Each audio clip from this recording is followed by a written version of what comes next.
Welcome to Contemporary First Nation Voices. This is NBE 3C, grade 11 English college level, and this is Jillian Percy. Today is class 23, and we are going to be working on key questions 35 and 36. Here are all the ways to contact me. If you want to talk to me while I'm in the studio on air, 1-800-465-7144. The office phone number is 1-800-667-3703, extension 2211. Please remember that the receptionist is finished at 4:30, so after that it is trickier to reach us. The email is jillian.percy@nnec.on.ca. My Facebook is capital G, capital P, ERCY, space, capital W, AHSA. And you can see down there, that's what it will look like. Little false scene in my little avatar there. If you try to reach me through Facebook, please make a friend request, but also tell me who you are. A lot of us use different names for Facebook than our actual legal name, and it can be hard for me to know who you really are or what course you're enrolled in if I don't know your name. So if you just kind of say, I'm Alice so-and-so, and I'm enrolled in blah, blah, blah course, then I know where we're starting at.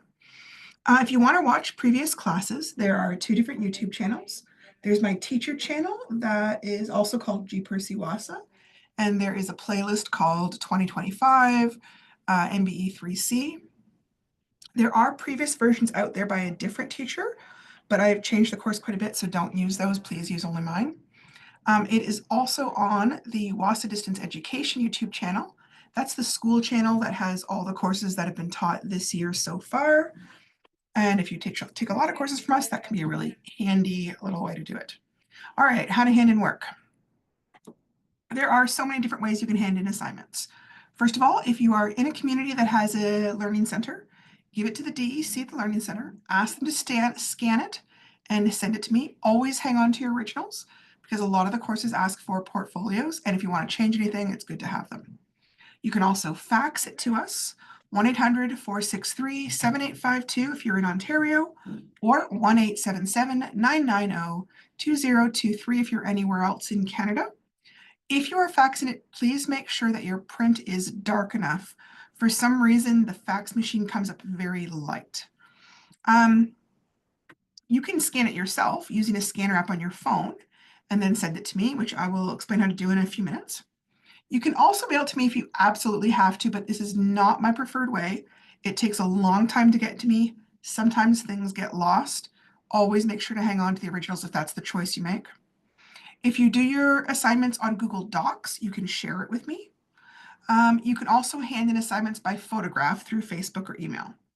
Now, if you're using photograph, you must have a nice clear photograph, okay? It should preferably be written in pen so it's dark enough for me to read, or typed. Pencil is very tricky on photographs. It should be taken with the phone parallel to the assignment so the writing doesn't get distorted. Please do not just click the share button. It comes up at a very odd size on my computer. And also, don't cut and paste it into the body of the email. Instead, save it as a file and then attach it to an email and send that to me. Whenever you hand in work, please send it to studentwork@nnec.on.ca. You can include me in the email if you want to be safe. When you do this, it means that the secretary can see it, log it, and it goes into the computer that you've sent that in. That way, if anything happened to me or if I was sick for a while, other people can still access it. Or if it's only in my email, no one else can really access it. Please always make sure that your full name, the course name, the assignment number and name are on the actual assignment. Some assignments are very similar. So like Journal 10 and Journal 13, I need to have the number on there so I know for sure which journal I'm marking, okay? If an assignment asks for both a rough and a good draft, please label which one is which and include them both in the same email. All right, so if you want to use your phone as a scanner generally produces better copies of your assignments than just a photograph. It's designed that way. So it really does produce a higher quality. It's much easier for me to read. That's why I'm suggesting this. You can use Adobe Scan. It's free. Adobe's a very reliable company. It's pretty easy to use. This is their little poster on how to do it. Install it, and then you open it. Hold your device over your assignment. Snap the picture. You can modify the borders so that you don't include like your table or whatever you're taking a picture on. If there's more pages in the assignment, keep on repeating step 2 and 3 until you're completely finished. then tap continue once you're completely done. At that point, it'll let you preview everything you've done. If you need to retake a picture because it's too blurry or you need to reorder something, that's the time you can do it. Then you can hit the Save PDF button, give it a name like Assignment 13 for NBE 3C, and then it says you can share it. I would prefer probably if you save it to your Google Drive or Dropbox or whatever you've got on your phone, and then write me a little email and clip it along that way. All right, so I was away last week. If you were looking for classes from week 7, I am sorry they do not exist. I was quite sick. So we're just kind of skipping into week 8, and I will try and do some makeup classes on Friday, okay? This is a rough estimate. This is my first time teaching this course, so I'm always kind of guessing how long it will take me to teach things. Technically, we're actually going to get through assignment 35 and 36 today, so then we'll have to move on to something else tomorrow. Some of the assignments may have been added, changed, or limited. So the numbers I am showing may not quite match the originals that you have, especially if you did it at the beginning of the year, because at that point it was assigned to a different teacher. You are welcome to hand in the original that you've got or the revised version until the end of this school year. However, I do suggest it's better to get the revised version if possible. If I've changed things, it's for a reason. I usually am either making an assignment more clear or a little bit easier, or I'm adding assignments because there's certain things that are missing. Because these videos kind of stay on Facebook sort of forever, I do want to point out that if it is September 2025 or later, then you definitely need to use the new version, and in which case definitely contact the office and get it if you were accidentally given an older version, okay? We're still working our way through Unit 3, which is on Truth and Reconciliation, and I believe we are working on Lesson 13 today. Okay, so perspective in children's literature. You've been reading some children's literature in the course. Not only do these stories contain a theme or a message, they also provide a perspective of life in the world. In this lesson, you'll read another book written for children that gives a story that gently seeks to open eyes and hearts to the impact of residential schools. You will also have an opportunity in this lesson to respond to the issue presented in the book, which is called Shi-shi-etko. Why are we using children's literature in an adult course? Basically, children's literature is kind of central to childhood development beyond the traditional notions of literacy and learning. Children engage with stories in the form of books, films, and new media, and from these texts, they learn ways to interpret their world and develop models for participating in their own culture. Understanding the messages and agendas in texts for children is essential if we are to help children navigate the complexities of the contemporary world. Studying children's literature means studying both heritage and legacies. While Murray St. Clair was part of the TRC, one of his biggest messages was the importance of making the history of residential schools part of the curriculum in all schools in Canada. Using children's books is a good way to do this, especially in elementary schools. I would also add that because children's books are often short, it allows us to read a variety of different topics rather than if we do a bunch of novel studies where we really couldn't tackle more than one or maybe two because they're just so long. Okay, so this is an area, children's literature, that's really expanded in the last few years. Previously, there were books written for adults on these issues, like the residential school issues, but there was really nothing that was appropriate to introduce the concepts and touch on them in a child-focused manner, especially for like younger than teenager type children. In case you're interested in looking for more, there is a link here to a list of possible children's books on the topic of residential school. There's one from Today's Parents, and there's a separate list for teens. That one is from the Calgary Library. There are lots of other ones. These are just kind of two that I found that are pretty reliable. Keep in mind, the ones that are focused more on young teens are going to delve into issues of abuse and racism in a lot more detailed and adult manner than the children's books. The children's books do cover it, and you'll kind of see that today as we talk about things, but they just kind of cover it in a more gentle fashion rather than going into a lot of explicit details. Okay, so this is a little piece that's taken from The Legacy of Hope About Residential Schools. From the early 1830s to 1996, thousands of First Nations, Inuit, and Métis children were forced to attend residential schools in an attempt to assimilate them into the dominant culture. Those children suffered abuses of the mind, body, emotions, and the spirit that can be almost unimaginable. Over 150,000 children, some as young as 4 years old, attended the government-funded and church-run residential schools.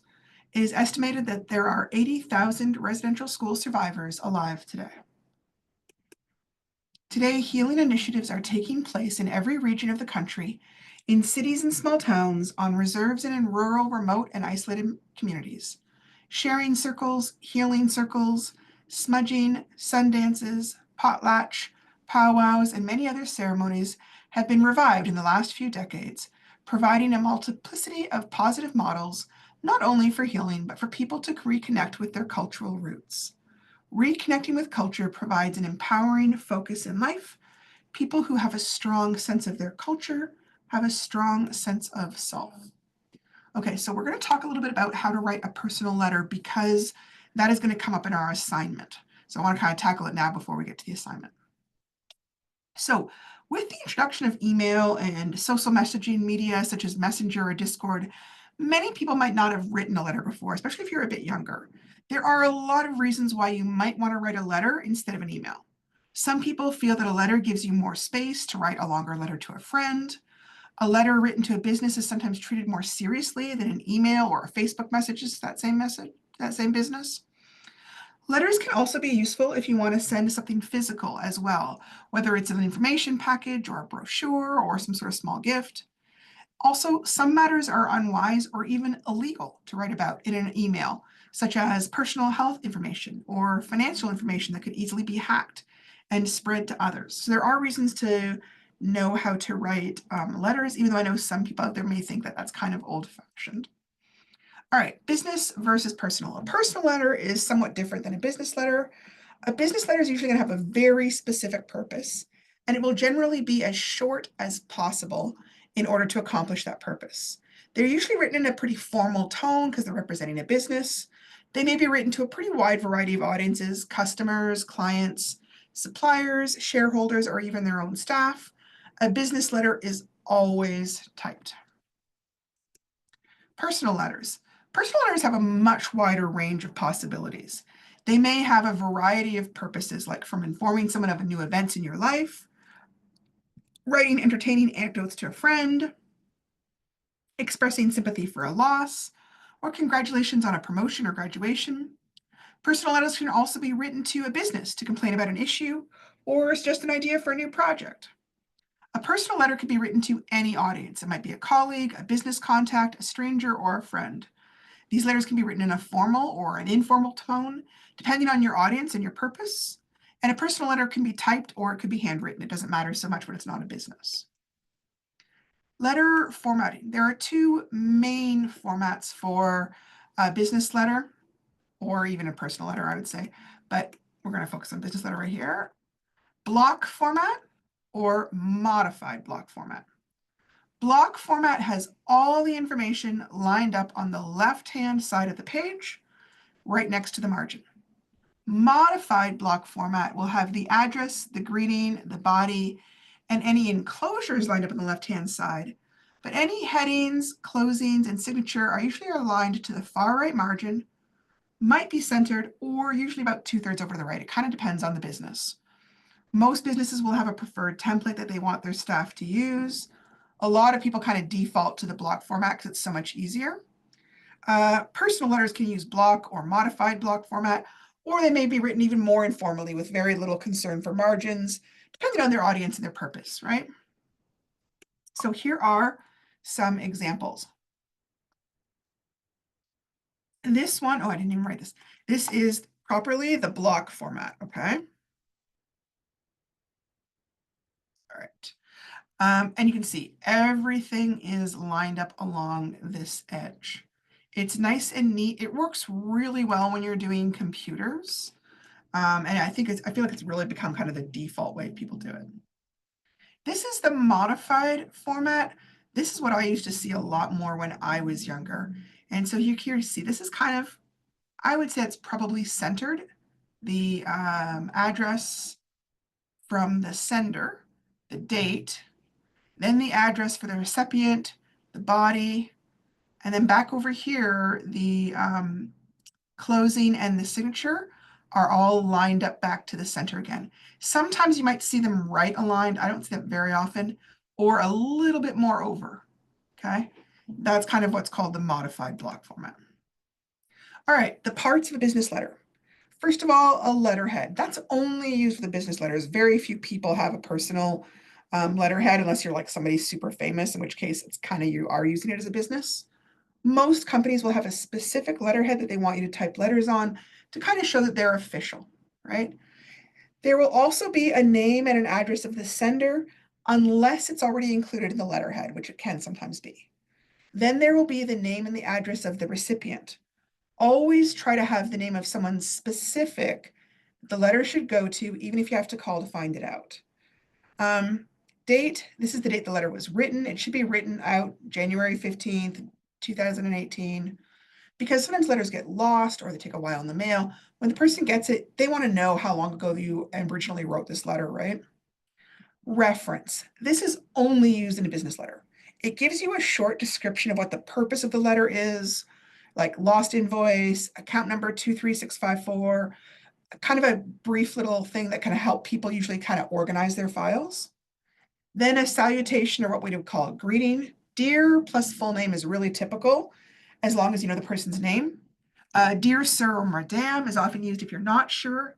Generally, if you do know their name, try and use their official title, things like Dr., Mr., Mrs., or Ms. People can be quite fussy about that. Having said that, the younger generation often prefer not to use a title. And if you're aware of that, you would obviously honor that preference. Occasionally, people may address a generic letter to whom it may concern, but that is a kind of a funny way to start some letters. I would be very cautious of using that particular format. Okay, some other parts. The subject matter, or what they call the body of the business letter, that's where you're basically telling them what you're talking about, right? Generally leave at least 1 to 2 spaces between the greeting and your first paragraph. Some would say like 4. Business letters will state the purpose of the letter immediately. Personal letters may state the purpose, or they may be more information-based or begin with personal news or questions. Writers generally need to leave a blank line between each paragraph if the letter is typed. For closing, you can say things like thank you, sincerely, respectfully, or something similar if it's a business email. Friendly emails might be, letters should be signed in a variety of ways, such as yours, your friend, or love. Hang on. Business mail. Friendly letters. My apologies. There we go.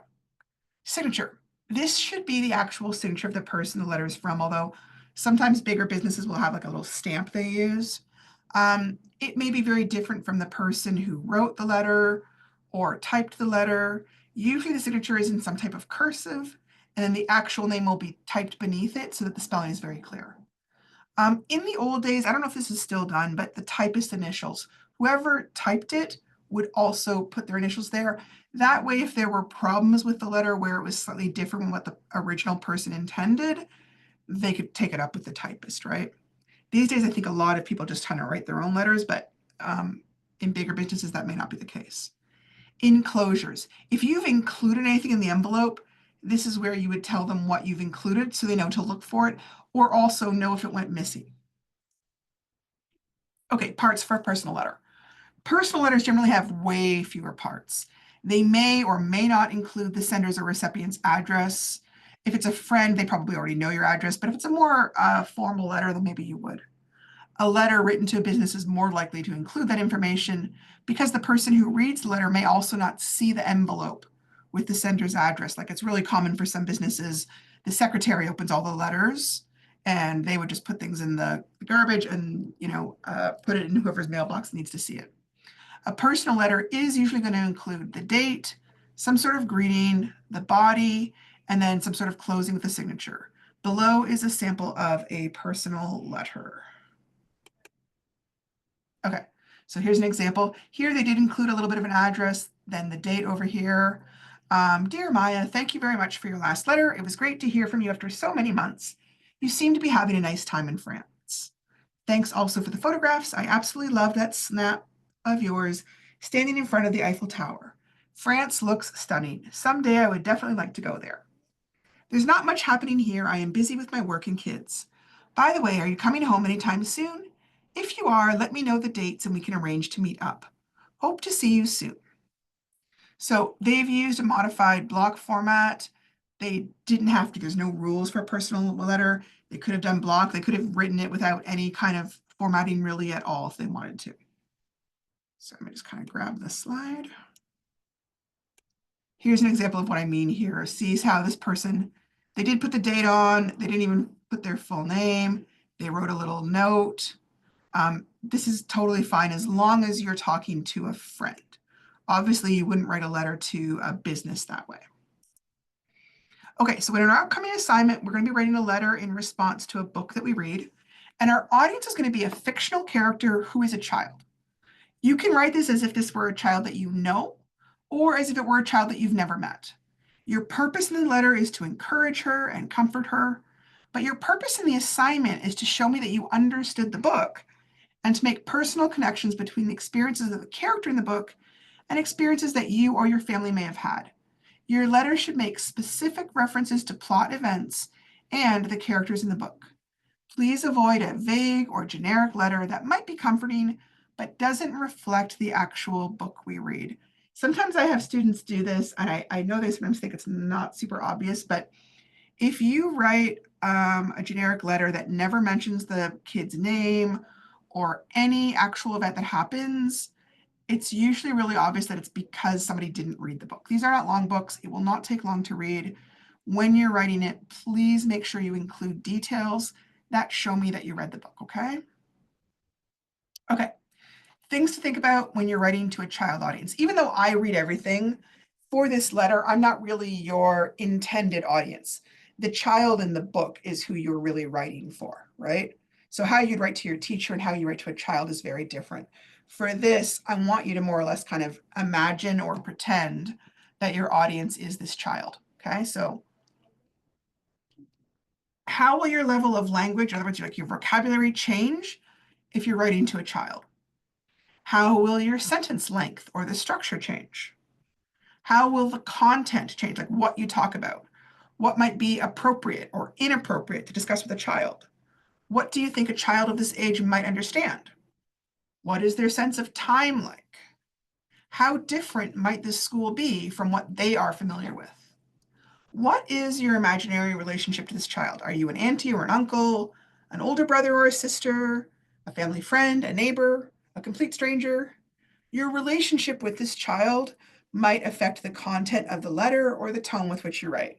Obviously, a big brother might write a very different letter than someone who's just kind of a nearby neighbor.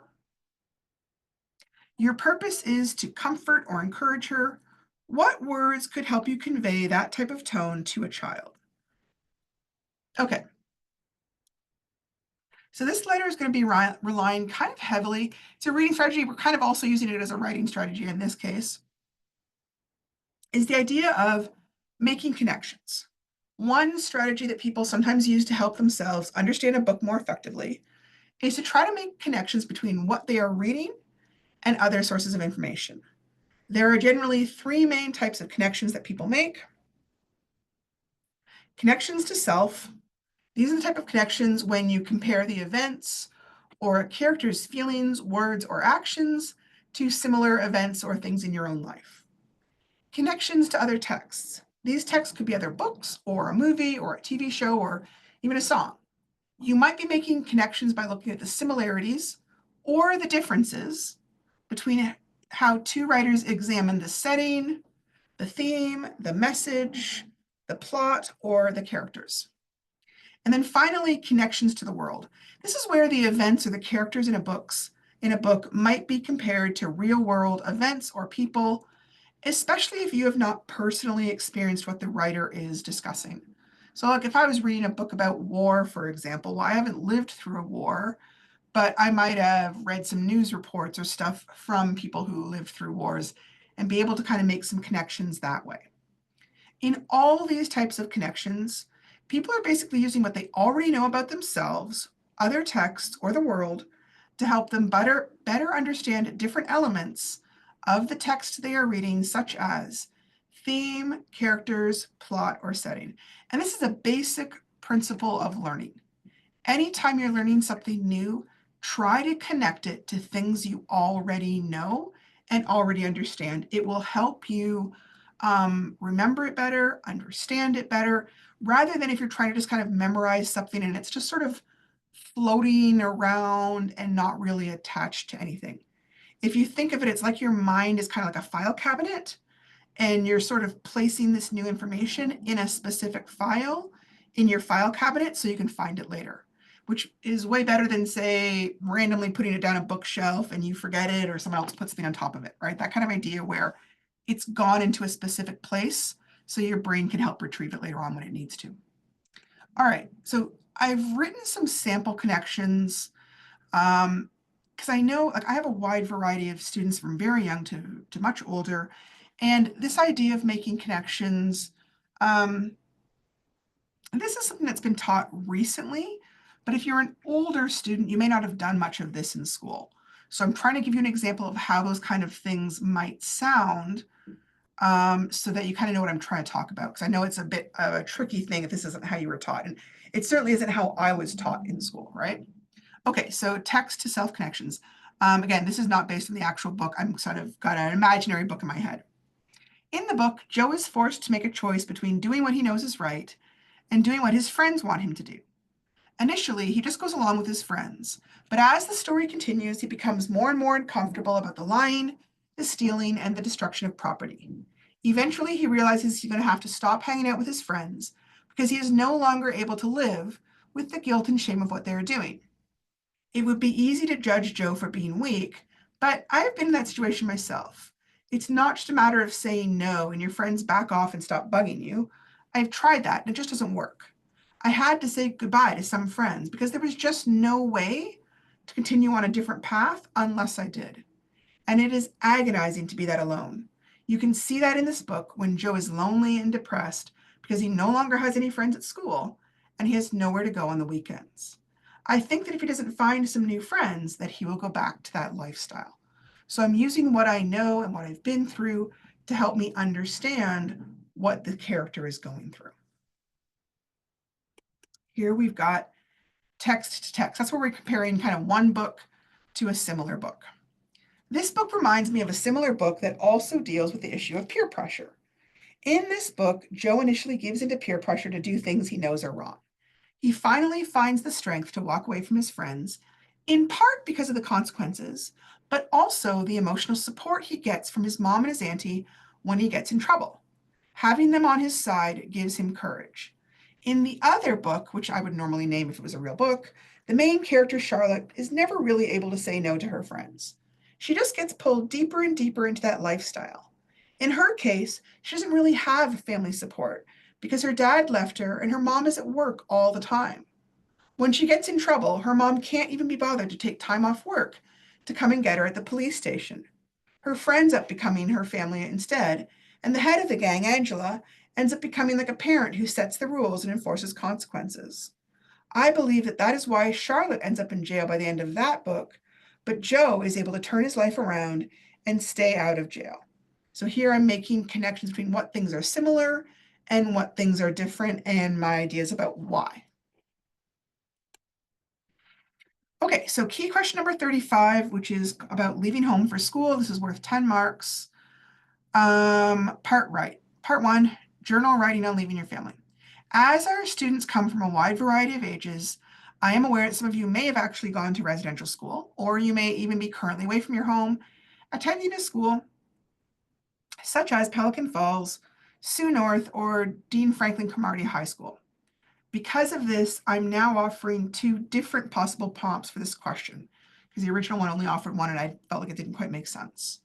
Please choose option A or option B, whichever one seems more suitable to your situation, okay? Oh, hang on a second. Why is that doing that? There we go. Okay. Option A is designed for those who have never had to leave their home to go to school, okay? If you are working up north, you never really went away, this is the one for you. Option B is designed for anybody of any age who did leave their home to go to school. And that can be either the older residential schools or the current schools that exist that aren't necessarily called residential schools, but do involve you having to stay away from home. Things like Sioux Lookout, Pelican High School, Sioux North, all those kind of things. Okay, so option A is, what would it be like if you had to leave your family and home and go to a school far away when you were a young child? Who would you miss? What objects would you want to take? What are three things you would miss? Explain why you would miss them. 1/2 to 1 page. Or you can choose journal prompt option B. What was it like to leave your home and go to school far away? How old were you when you left your home? Who did you miss? What objects or personal belongings did you take or wish you could have taken? What are some things like activities, attitudes, people, objects that you missed from home? Please only share as much as you feel comfortable sharing. Okay, I want to talk a little bit more about journal writing because sometimes I find there's a little bit of an issue because of how other teachers taught journal writing. Okay. Sometimes some teachers will assign very wide open journal topics where they'll just say, write whatever you want, or free write, or they may give you a specific prompt, but they really never give you any feedback. And if you don't happen to write about it, they don't really care. They really just focus on how long it is. They may not ever mark it, or if they do mark it, you may not get any feedback. Because of this, I find that some students who were taught that way feel like they can write whatever they want to. It doesn't matter if it's on topic, as long as it's long enough. And they can get very frustrated when I say, no, you got to stay on topic. So these are not those type of journals. I will be giving feedback. I will be marking it. And when I mark a journal, I have very specific expectations when I assign a journal topic, okay? So you must stay on topic. This is huge. If you don't, I will often make people rewrite it because there's no real way for me to mark it when I'm trying to see if you understand the topic. You must write in complete and correct sentences in a manner appropriate for school. I am looking and marking your understanding of sentence structure. So this is not the spot for slang or emojis or abbreviations like LOL or any of that kind of stuff, okay? If it asks for examples, and they almost always do, please be sure to include them. If you just make a bunch of very vague or general statements without specific examples, your grade will go down. Because I'll have people say things like, I thought this book was great. This book was awesome. It was really great. The characters were great. No, I need specifics, okay? Also, occasionally I will get people going, I don't know, as a way of not engaging with the question. A lot of times for questions like this, I'm just looking for an opinion. I'm not looking for any kind of perfect right answer. There may not be any right answer. I'm really just looking to see how you write. How do you back up your ideas? What kind of examples do you give? How are you showing me how you understand the topic? That's really what I'm looking for, okay? So journals generally use a reflective or a sort of descriptive writing style. Different types of writing use different styles. Sometimes students will try to use what I think of as kind of a diary style in a journal, which is where they record what they did in a very simple manner. Like, first, I went to the store. Then I went home and made supper. After that, I watched TV. But a journal is not really exactly like a diary. And I know that some teachers have used it that way. I've seen teachers do that. So this may be kind of a new idea for you, but that's not how we're using it. Journal writing for this course is meant to be reflective. That means you're looking back at your own thoughts or your experiences in a thoughtful, detailed kind of manner. It's almost like you're spying on your brain or your life and recording how you think or how you imagine things. This type of writing is intended to be very detailed and very descriptive to help the reader, which is usually me, understand your thoughts, your ideas, and your point of view. Now, because this journal has two options, there's actually two possible things. Maybe I'm asking you to reflect on actual events that happened if you went away to residential school or are currently away from home. Or I could be asking you to imagine what you might do in a similar situation, depending on which prompt you do. So they're a little bit different. One is thinking back to the past and describing it. The other one is trying to like create a little bit of a movie in your head and then describe the movie you create. I do want to point out, if you went to residential schools, please only share the details you find comfortable sharing. I'm not looking for deep, dark, difficult topics. I'm really looking more at things like cultural differences, language issues, missing family. I'm not asking, and nor do I want you to really try and include any kind of specific details about abuse. I don't want you to be writing about anything traumatizing. This is just meant to be a little tiny exercise to get you kind of thinking about those concepts before we read the story. Now, if you're one of the students that's trying to imagine what it would be like to be away from your family, but you've never been away from them before, it can kind of help to think about specific parts of that overall situation. Like maybe you've never been away before, but you have been in the city. And what are some things that you found difficult or weird about being in the city compared to about living on the reservation? Or how do you handle it when you feel like you kind of have to speak in English because the people you're talking to only speak English, when maybe you'd really rather speak in your language? Or what are some everyday activities that you do with your family or with your friends in your community that you might miss if you weren't allowed to do them anymore because you were away at school? All right. So I do know, like I said, this is a tricky issue. I do not want a small classroom assignment to cause anybody any stress. Please feel free to handle this assignment in whatever way seems most appropriate to you. As always, I am aware that these issues we are discussing can be very, very challenging. So please take good care of yourself as you are writing, okay? All right. So before you read the actual book, which is called Shi-shi-etko, please read the introduction in the book and answer questions 1 or 2 below. So I kind of grabbed the introduction. It's a little bit blurry. If you have the book, you can turn to that now. I'll be right at the front. It says, this story is about a little native girl named Shi-shi-etko, which means she loves to play in the water. Shi-shi-etko's people have always lived in North America, hunting, fishing, and gathering traditional foods and medicines, making their own clothing and building their own houses, making their own rules and taking care of their traditional territories, telling stories, singing, and dancing. Native children were loved so much, the whole community raised them together. Parents, grandparents, aunties, uncles, cousins, and elders. But now Shi-shi-etko has to go to Indian residential school. It is the law. The school is far away from her home, and she will have to travel for a couple of days to get there. Once she arrives at school, she won't see her parents for many months or even years. She will lose her traditional name, and she will be forced to speak English, a language she doesn't even know. For a long time, the Canadian government believed that Native people were uncivilized and made laws forcing Native children as young as 4, although generally between the ages of 5 and 6, to go to residential school to learn European culture and religion. Parents were even put in jail if they didn't send their children to these schools. Can you imagine a community without children? Can you imagine children without parents? Residential schools had a huge impact on Native people around the world, not only in Canada, but in the United States, Australia, and New Zealand as well. They resulted in a devastating loss of Native traditions, languages, and cultures. The last residential school in Canada closed in 1996. The effects of the residential school system continue to hurt Native people today.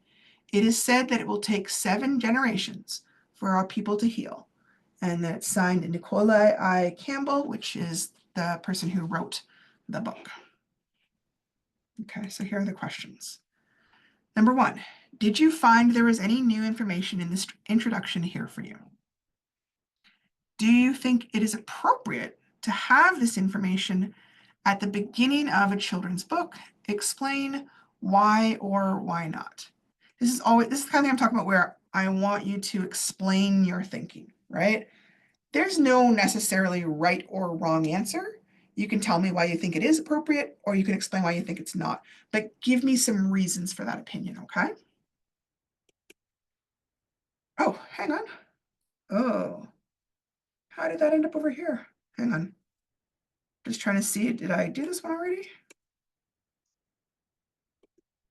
My apologies. Oh, wow, okay. Sorry, something ended up way out of spot. Okay, I'm not sure how it ended up over here. There was also the text to world connections. And in this book, so here's an example of how that would sound. In this book, Joe's friends are gradually pulling him into a criminal lifestyle. There are lots of opportunities for him to walk away, but each time he can't make himself do it, even though he feels bad about the things that they are doing together. I think this happens a lot in the real world as well. I see many of my young cousins in our community who are good people, but are making bad choices due to the friends they hang out with. I think it can be hard for teenagers to stand up to their friends on their own. They need support from their families and their communities. In my area, the school began using elders to counsel and talk to youth who were beginning to have problems with the law. The band council also imposed a curfew of 10 o'clock for minors on school nights and 11 o'clock on weekends. This helps teenagers stay inside with their own families so they are less likely to be unsupervised and doing wrong things with their friends. This book really makes it sound like all the choices are Joe's responsibility. But when I read it, I wonder why there is not more focus on what the school, the community, or his family could be doing to help him. I think the writer expects too much from teenagers.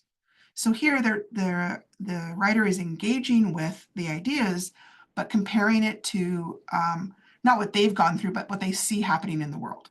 Okay, so I will have to change that later. If I try and do it now, we'll mix things up. All right. Once you are done questions 1 or 2, you can go ahead and read the book Shi-shi-etko. There are all sorts of read aloud versions of this on YouTube. I would love to listen to it with you, but YouTube is really cracking down on us sharing anyone else's videos. But if you did not receive the book yet from us, this is one way you can access it easily and still be able to get the assignment done, even if you didn't get the book. If you didn't get the book and you want it, obviously just contact us and let us know. But I know sometimes people get just like the digital version and they didn't get the actual book. Also, I found out there's a little film version of this book on the YouTube. I don't know how different it is from the book, but if you want to take a look at that too, you could.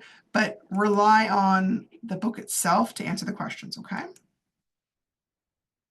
So only do this question number 3, after you've read the book. Okay, you won't really be able to do it until you've read the book. Number 3 is write a letter to Shi-shi-etko to tell her how you feel about the way she spent her 4 days before leaving home. Your letter can also address how she may have felt and how she might be coping with school now that she is there. You can write any words that might comfort or encourage her as she faces this difficult time. Your letter should be about 3/4 of a page to a full page of writing. And then number 4, were there any parts of the book that you felt might be difficult for a child to listen to? What were those parts, and how could you help a child process and handle any strong feelings such as sadness, fear, or anger from hearing about those events? Is there any advice you might give to other parents who want to introduce this book to their children and discuss it with them?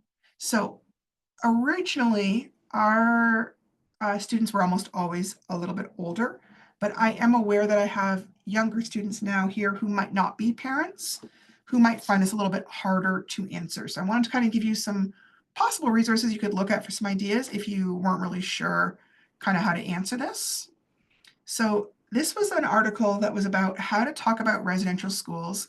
This one is from an insider perspective, from somebody who is Native talking to children who are also Native, right? And it's called Gentle Truth Telling, How to Talk to Our Youngest Community Members About Residential Schools. And it is by Odette Auger. This is in the Wind Speaker magazine. I'm just going to read a little tiny bit. I'm not going to read the whole thing.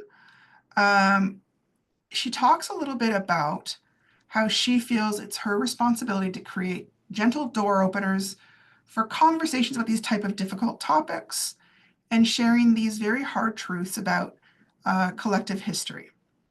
These are some of her concrete tips about how to discuss things. Hang on. Sorry, my computer. Oh, that's my computer did weird things on me. Who am I? Knowing where you're at. Some people have a hesitancy to talk about residential schools if they're not a part of their own personal lived story, but it's okay to not know everything. The important thing is knowing now together.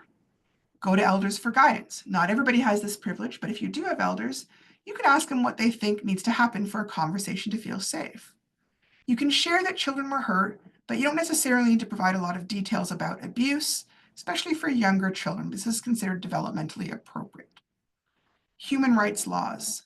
Smith says it's important to let children know there are laws in place now to protect children, so that this lets them know that things have changed and they have a right to feel safe. Like, you don't want the children thinking that this is something that might be happening to them when they go to school, right? Create a space for the conversation. By this, she means turn off the electronics, turn off the TV, turn off the games. Make sure you're trying to talk about the conversation when you have their full attention, not when they're kind of like listening with one ear. Find out what they know first. Kids talk and they will hear things. They may know already quite a bit, or they may know almost nothing. Until you talk to them, you won't really know. Why don't they know?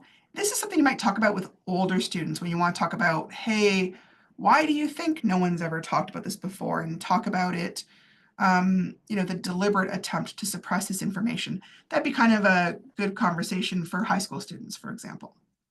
Make sure it's a two-way conversation. Let them talk about their emotions, and you can talk about your emotions. And also, she talks about sitting close, holding hands, and just being there for them. There's a whole bunch of other things about this, but this is just kind of some ideas for how to talk to it if you are First Nations and trying to talk to another First Nations child. There's also, and I included this because you never know, right? Anyone out there?